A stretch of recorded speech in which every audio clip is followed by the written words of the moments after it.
Сәлеметсіздер ме балалар? Ана тілі сабағы 10-шы сабақ. Жуан және жіңішке дауысты дыбыстармен танысатын боламыз. Бірінші жаттығу өлеңді мәнерлеп оқы. Балақайлар әні. Ардақтаймыз атаны, аялаймыз әжені. Атам қандай ақылды, әжем қандай әдемі. Атам ататай, ойнақтайды ботатай.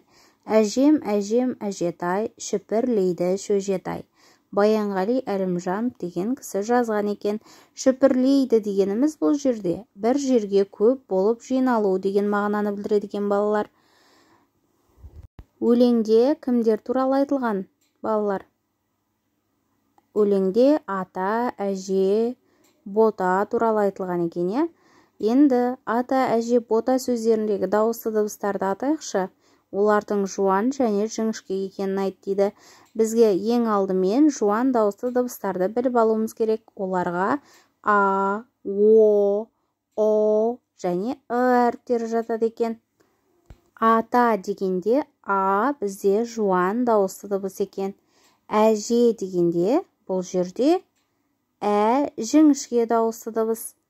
Бота дегенде о жуан дауысты дыбысқа жатады екен балалар. Жуан дауысты дыбыстарды жаттап аламыз. Келесі екінші жаттығу көркем жаз. Сөздердегі дауысты дыбыстар жуан ба, жіңішке ме дейді. Аталар сөзі ақылдың көзі. Аталар дегенде а әрпі бізде жуан дауысты дыбысқа жатады екен. Сөзі дегенде ө және әріптері жіңішке дауысты дыбысқа жатады екен балалар.